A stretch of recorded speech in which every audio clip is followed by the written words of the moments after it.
Assalamualaikum dan salam perpaduan. Bersama saya Lydia Yusrina Abdul Ilyas dalam Berita Pagi Sarawak edisi Jumaat 9 Disember.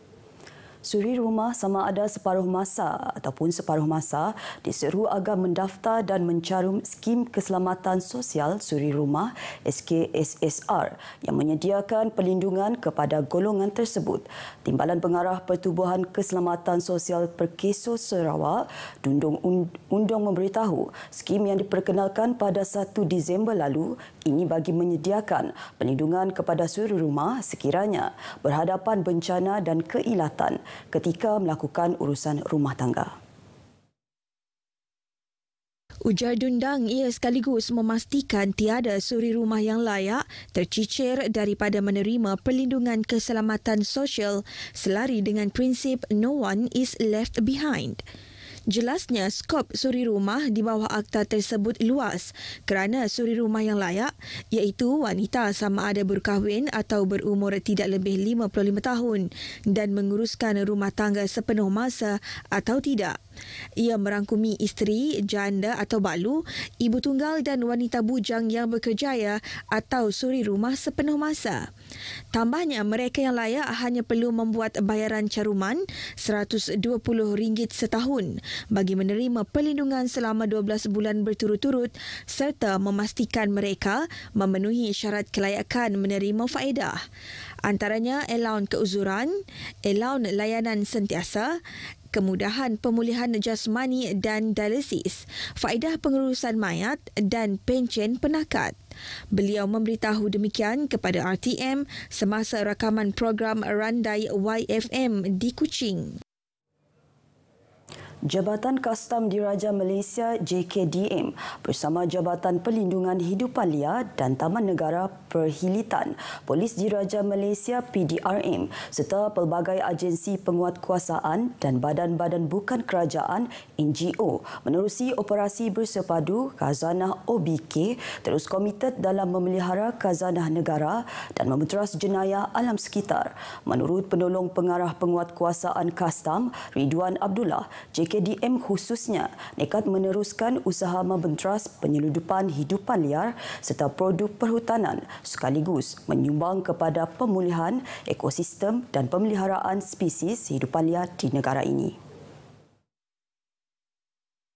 Jelas Ridwan, pada tahun 2022, JKDM telah membuka 23 kertas siasatan dengan pelbagai kesalahan di bawah Akta Kastam 1967 dan Akta Perdagangan Antarabangsa mengenai spesies terancam 2008 dengan nilai rampasan hampir 73.4 juta ringgit. Selain daripada itu, JKDM turut membuat 15 serahan kes kepada pihak berkuasa tempatan, terutama yang melibatkan pergerakan hidupan liar tanpa kelulusan di antara wilayah seperti ular, biawak, kura-kura dan pelbagai spesies fauna lain, iaitu pergerakan keluar masuk Sarawak dan Sabah. Tambahnya, pelaksanaan OBK 2022 melibatkan hampir kesemua pintu masuk dan keluar negara, sama ada di sempadan darat, pelabuhan dan lapangan gerbang di bawah kawalan dan rondaan JKDM. Beliau berkata demikian dalam sidang media di Kuching selepas mempengerusikan mesyuarat operasi bersepadu Khazanah siri ke-12 2022. Turut hadir Timbalan Ketua Polis Negara Tan Sri Razarudin Hussein dan Ketua Pengarah Jabatan Perhilitan Dato' Abdul Kadir Abu Hashim. Semua pihak kini perlu memberi sokongan sepenuhnya kepada kerajaan perpaduan untuk mentadbir dan memajukan ekonomi negara. Oleh yang demikian, Penolong Naib Chancellor Kepimpinan dan Pembangunan Universiti Malaysia Sarawak, Profesor Datuk Muhammad Fazil Abdul Rahman, berpandangan rakyat pelbagai lapisan harus bersatu dan menyokong kerajaan perpaduan bagi memastikan kelangsungan dan kelestarian kemajuan Malaysia. Menurut beliau, banyak masa telah dihabiskan untuk menghadapi cabaran politik dalam pembentukan kerajaan. Justeru sudah tiba masanya untuk mengalihkan tumpuan kepada perkara lebih penting, iaitu mengharungi cabaran ekonomi yang akan lebih mencabar mulai tahun hadapan.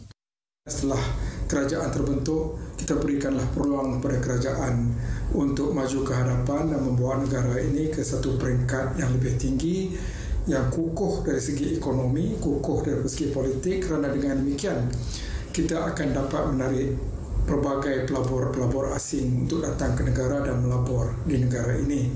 Seterusnya itu akan membantu menjana ekonomi negara.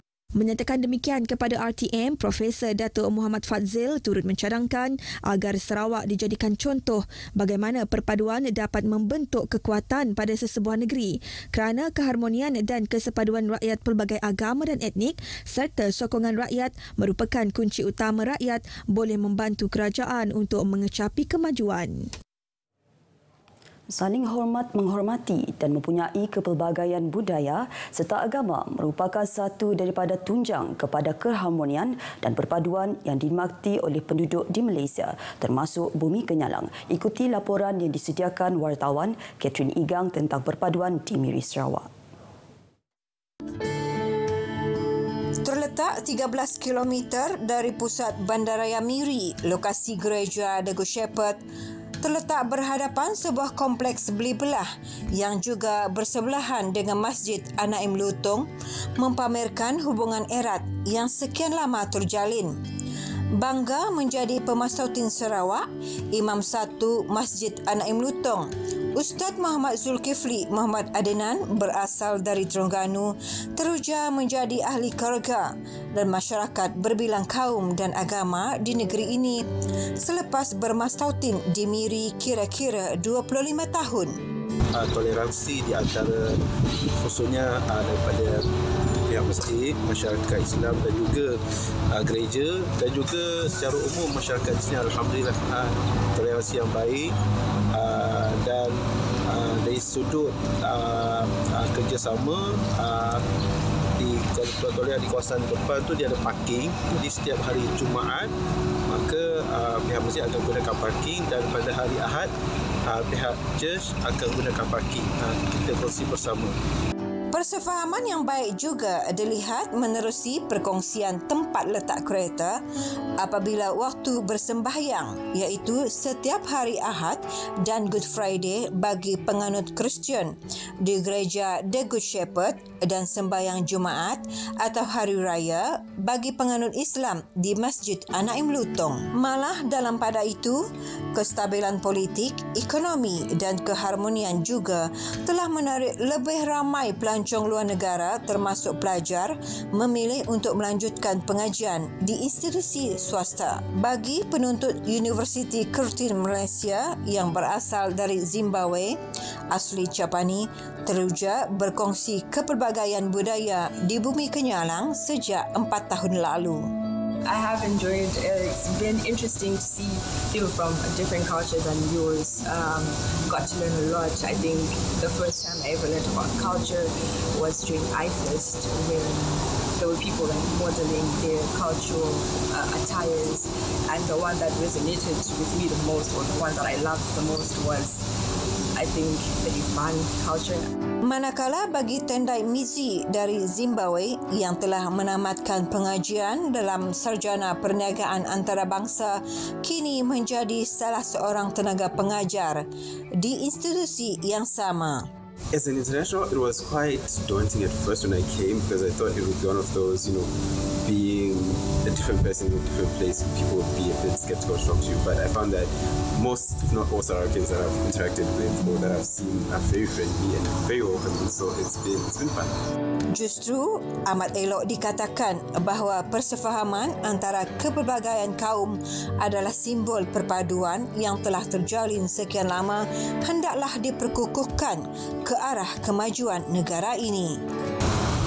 Dengan semangat perpaduan yang tinggi dan sikap saling hormat-menghormati antara satu lain walaupun berbeza agama, kaum dan budaya, namun keharmonian di Sarawak ini tetap dikekalkan dengan semangat perpaduan yang jitu di antara masyarakat yang berbilang kaum. Catherine Igang, Miri, Sarawak. Abadikan budaya kaum etnik menggunakan seni fotografi sebelum budaya etnik itu semakin hilang di telan zaman. Itu misi Persatuan Jurugambar Sibu yang akan mengadakan sebuah pameran fotografi tentang etnik Ukit di Universiti Teknologi Sarawak pada hujung bulan ini.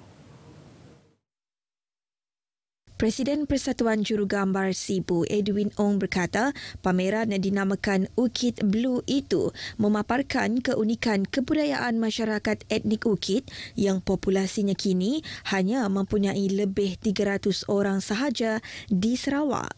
Sebanyak 50 gambar terpilih yang diambil dari sebuah perkampungan kaum etnik Ukit di kawasan Sungai Asam Belaga akan dipamerkan pada pameran yang bermula 27 Disember ini hingga 2 Januari 2023. The Ukit population is small in numbers and suffer potential ethnicity assimilated. It is the ethnic recorded in my project.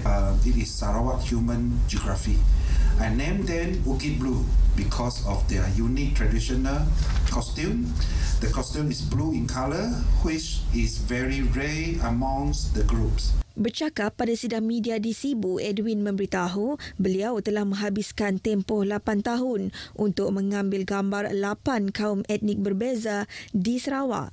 Misi beliau dan kumpulannya selepas ini adalah mendokumentkan gambar kebudayaan masyarakat Melanau di Mukah, Berawan dan Seban di Miri yang merupakan antara etnik yang masih boleh ditemui di Sarawak. Edwin memberitahu beliau mahu mendokumentkan sebanyak mungkin budaya dan tradisi dalam bentuk gambar untuk ditatap oleh generasi akan datang. Turut hadir pada sidang media itu, Naib Chancellor Universiti Teknologi Sarawak, Profesor Datuk Dr. Khairuddin Abdul Hamid dan Ketua Seksyen Seni Kebudayaan dan Warisan Kementerian Kebudayaan Industri Kreatif dan Seni Persembahan Sarawak, Dr. Elina Chai. Baik, saudara, paparan itu tadi mengakhiri Berita Pagi Sarawak edisi Jumaat 9 Disember. Dapatkan perkembangan sahih sepanjang masa melalui portal berita.rtm.gov.my. Sehingga berjumpa lagi, Assalamualaikum dan salam perpaduan.